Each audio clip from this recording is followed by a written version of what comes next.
Assalamualaikum warahmatullahi wabarakatuh. Masih bersama channel Pukul 3 Pagi. Kali ini kita akan menceritakan sebuah kisah mistis yang berjudul Lampor, yang ditulis oleh @ayoningtias. Dan sebelum kita masuk dalam ceritanya, buat kalian yang belum subscribe channel ini, tekan tombol subscribe-nya terlebih dahulu dan tekan notifikasinya agar kalian tidak ketinggalan cerita terbaru dari Pukul 3 Pagi. Tidak usah lama-lama, mari kita masuk dalam ceritanya. Aku kuliah di salah satu universitas di Yogyakarta. Aku suka mendengar dan memainkan alat musik, apalagi gamelan. Aku ikut di salah satu UKM, unit kegiatan mahasiswa, yang bernama Gamer, Gamelan Remaja.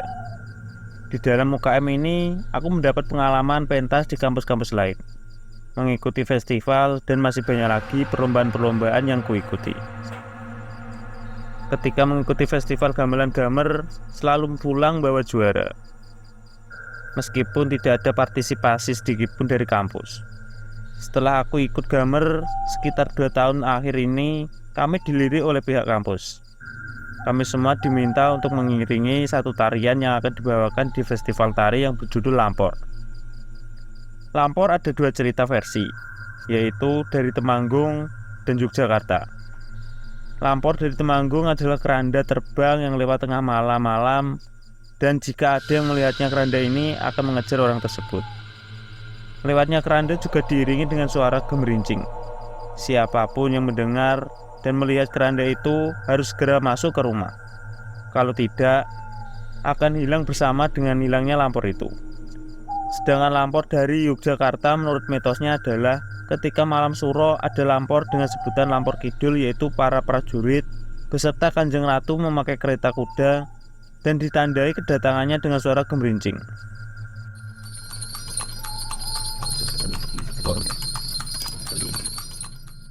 Jalurnya melewati Kali Opak. Saat lampor melintas kali itu, airnya membelah menjadi 2, seakan-akan memberi jalan. Di malam suro itu akan ada pertemuan dari kidul ke Merapi. Tapi kembali lagi ke kepercayaan cerita masing-masing.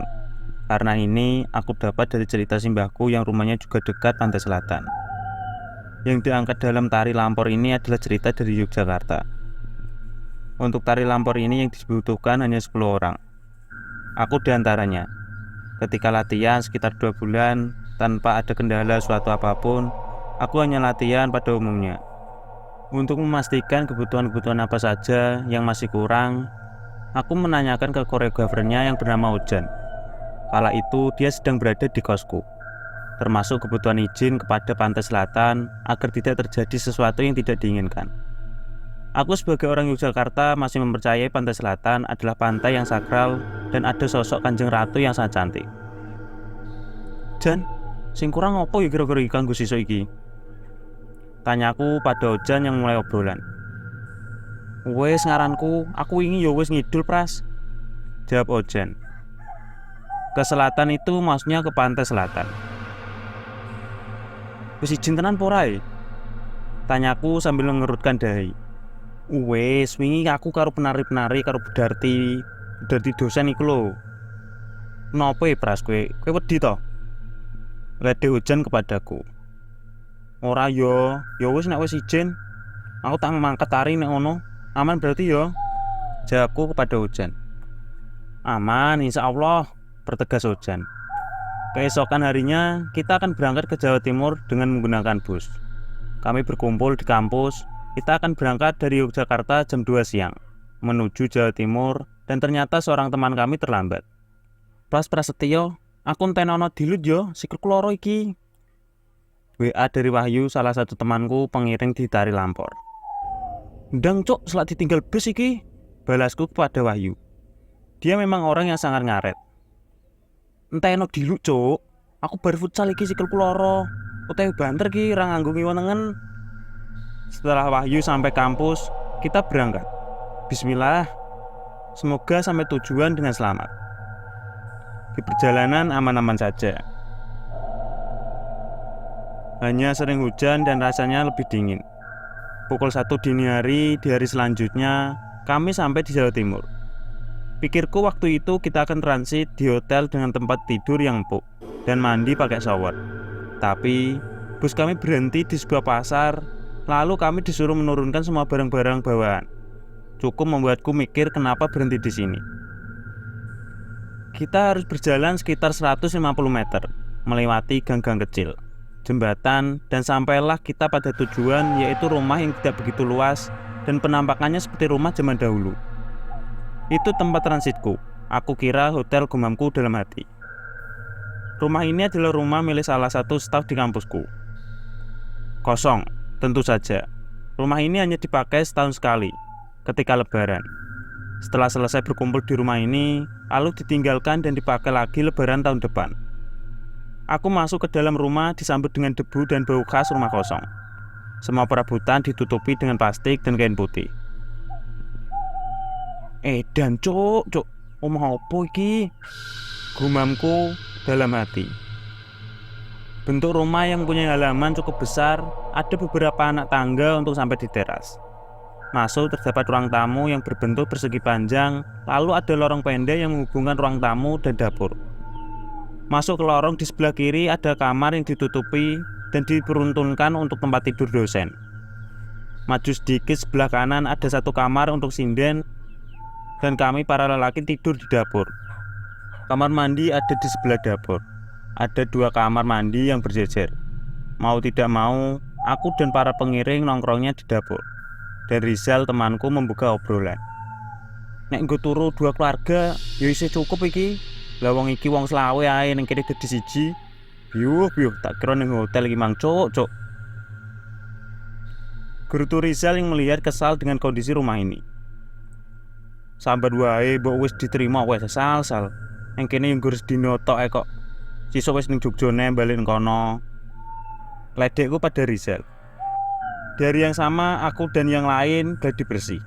Pengalaman ikut festival-festival seperti ini terkadang alat musik tidak disediakan lengkap. Jadi untuk mengantisipasi kita membawa kempul, 3 dan catcher. Tidak ada angin, tidak ada hujan. Tiba-tiba catcher yang ditaruh di setwing jatuh. Kecer adalah alat musik yang digunakan para pengiring untuk membuat bunyi gemerincing atau suara pertanda lampor akan datang. Kecer itu berada di setwing kanan dan kami semua berada di setwing kiri. Kebetulan jatuh mungkin, ucapku dalam hati. Sesampainya di rumah, aku merasa sangat gerah dan memutuskan untuk mandi.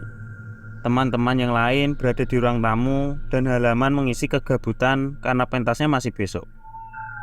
Aku masuk di salah satu kamar mandi. Ketika sudah ingin mengguyur badanku dengan air, aku melihat ada selai rambut di kloset. Selai namun sangat panjang. Aku siram kloset itu dan rambut sudah tidak tampak. Selesai mandi, ketika ingin memakai baju, pandanganku tertuju ke kloset lagi, dan ternyata rambut itu ada lagi. Sailingku mau tak grujuk banyu kok enek nah iki piye le? Aku bingung. Aku tidak berani melihat ke kanan kiri, apalagi ke atas. Dan tanpa pikir panjang, aku lari. Hari pentas pun tiba. Pengiring dan penari berdandan di rumah tua ini, mempersiapkan segala rupa agar maksimal di atas panggung. Dengan pakaian yang serba hijau menunjukkan identitas Pantai Selatan. Kami berdoa meminta kepada Tuhan supaya tari lampor ini lancar tanpa halangan suatu apapun. Pas Prasetyo, kok podo ya ning kampus dewek dhewe? Ki enek sesajen bareng ning pojokan panggung, kata Wahyu kepadaku. Yo ben rasa ngurusi kuwi to, yo fokus, kataku pada Wahyu. Kampusku memang mempunyai gedung pertunjukan yang sudah sangat tua. Jadi kalau mau ada pentas seni di gedung itu harus menyiapkan sesajen di setiap pojok gedung. Kami bersiap dan siap tampil. Penari memposisikan diri dan juga pengiring. Sangat gelap dan pengiring hanya mengandalkan cahaya lilin yang kami bawa sejak tadi untuk menerangi nota siringan. Awalan dari kempul sudah salah. Aku salah dan pengiring blank. Iringan hancur benar-benar tidak sesuai dengan latihan. Yang kurasakan waktu itu, aku tidak bisa mendengar iramanya. Kami tidak bisa mendengarkan satu sama lain. Suasana gedung ingin sangat ramai seperti satu gedung dipenuhi oleh penonton. Aku tidak bisa melihat penonton karena memang sangat gelap. Tapi suaranya terdengar jelas sangat ramai. Hanya itu yang kudengar. Bukan suara musik yang sedang kami tabuh, tapi Para penari aman sampai selesai menarikan tari lampor. Turun panggung, tiba-tiba Alia salah satu penari teriak-teriak histeris dan menuju ke arah pohon. Alia kesurupan. Entahlah, kacau malam itu benar-benar di luar dugaan. Setelah kejadian kesurupan ini, aku sendiri kembali ke gedung untuk menonton peserta selanjutnya. Kali ini aku duduk di tribun penonton. Dan ternyata, mau saya itik toh. Tak kira mang rame banget nih, jancuk. Tak mungkin iki, masa iya sepi ngene. Aku tidak percaya dengan apa yang aku lihat. Aku masih memikirkan kenapa bisa ramai sekali suasana ketika aku pentas, padahal penontonnya cuma sedikit. Aku ingin WA Rizal agar dia naik ke tribun, supaya menemaniku karena aku memencar dengan teman-teman lampor yang lain. Tapi HP-ku low dan power bankku di dalam bus. Akhirnya, aku memutuskan untuk mengambil PB ke bus. Aku masuk bus dan di kursi bagian belakang ada orang. Aku kira itu Pak Sopir. Ternyata Remo, temanku. "Rem, ngopo kowe ra melu Cacah?" Tanyaku sambil meyakinkan bahwa itu benar-benar Remo, temanku. "Aku loro, Pras. Aku tak ning kene wae, ra penak awakku." Jawab Remo yang sepertinya memang sakit. "Ya wis tak kancani ning kene wae. Nek pengumuman mengko paling Cacah ya wis ning kono." Jawabku karena tak tega melihat Remo sendiri. Aku duduk di sampingnya. Aku berinisiatif untuk WA Wahyu, supaya ketika pengumuman dan mendapat juara agar mengabariku. Beberapa jam kemudian, aku dibangunkan oleh Ani, salah satu penari lampor. "Pras, tangi Pras, woi tangi Pras." Suara Ani membangunkanku. "Wih, wis doning bis piye? Menang rak?" Tanyaku sambil mengucek-ucek mata. "Ora menang," jawab Ani, tapi sambil bawa piala. "Ora menang kok nggo piala wu. Menang apa ae? Sorry aku keturun yo, nunggu Remo aku. Dhewean nang kene loro deh ngesakno," sahutku. Ani menyebutkan bahwa kampus kami menggondol 4 piala sekaligus dengan nominasi juara umum, 3 penyaji terbaik non-ranking, penata tarik terbaik, dan penata iringan terbaik. 4 piala dengan musik yang tidak selaras dengan tarian. Atau hanya aku saja yang merasakan kekacauan malam ini? Tapi semua pengiring juga mengatakan bahwa mereka tidak bisa mendengar satu sama lain. Aku tidak tahu lagi apa yang harus aku cerna kali ini. Senang pasti, karena latihan 2 bulan ini berbuah manis. Kami semua masuk bus dan langsung OTW Yogyakarta tanpa transit ke rumah itu lagi. Ketika akan meninggalkan kota Jawa Timur, Rizal ingin membuat story Instagram. Banyak lampu-lampu di sepanjang jalan. Rizal merekam lampu-lampu tersebut. Tetapi ketika dilihat kembali di sela-sela lampu itu, ada pocong yang menampakkan dirinya. Kami tidak percaya kepada Rizal. Kami ulang terus-menerus video itu, dan memang benar, ada sosok pocong yang sangat mengerikan. Rizal tidak berani menguploadnya dan akan disimpan saja. Ketika diklik tombol save, video itu tidak bisa ke save. Berulang kali, Rizal mencoba tetap saja tidak bisa. Akhirnya video itu dibatalkan dan tidak jadi disimpan. Aku berinisiatif tanya sama Pak Sopir. "Pak, niki liwat pundi toh?" Tanyaku pada Pak Sopir. "Nganu Mas, niki liwat daerah M." "Enten apa Mas?" jawab Pak Sopir. "Mboten Pak. Wau konco kula ndamel video kok enten anune niku Pak, poconge," sautku. "Dalan mriki ancen angker Mas. Pun mboten napa-napa." Jawaban Bapak Sopir yang membuatku sedikit kaget. "Nggih Pak." Lalu aku kembali ke tempat dudukku. Karena kelelahan kami semua tertidur. Dan hari selanjutnya kami sudah sampai di Yogyakarta. Alhamdulillah kembali ke kota kelahiran dengan selamat, walaupun Reno sedikit sakit. Kami pulang satu persatu ke rumah masing-masing. Remo sakit sejak dari Jawa Timur. Setelah itu, kebetulan apa tidak semua pengiring sakit. Benar-benar semua pengiring tanpa terkecuali. Aku hanya berdoa kepada Tuhan, jika ini masih tentang lampor, tolong cepat diselesaikan. Aku memang tidak bisa melihat hal-hal seperti itu, tapi aku bisa merasakan mereka ada atau tidak. 1 bulan kemudian, aku kembali bertemu dengan teman-teman gamer. Ada salah satu temanku, Yoga, yang ikut juga ketika di Jawa Timur mendekatiku dengan pelan. "Piye cok kabarmu?" sapa Yoga kepadaku. "Apik, wis mari toh?" Aku lagi wingi iso jenggelek iki. Jawabku. Wes alhamdulillah, aku wingi ketemu Soleh. Sahut Yoga. Ngopo cae? Tanyaku penasaran. Dari bocahe pas aku cerita kejadian kene pas ning Jatim kae lho. Perjalanan saka Jogja tekan ning Jatim iki aman. Tapi pas awak dhewe pentas, lampore wis ana ning kono, sing diserang iringane. Jelas Yoga. Matane cuk, tenan toh. Aku tak kira kuwi. Tak sengaja aku mengeluarkan kata kasar karena saking kagetnya. Iya cuk, asumsi DE sing pengiringe urung jaluk izin ngidul. Tambah Yoga. Iya, jan sing ngidul nggur penarine tok oe. Pengiring ora ono, tapi ya wis lah, wis wegah aku mikir kuwi. Jawabku karena sudah banyak yang aku alami di sana.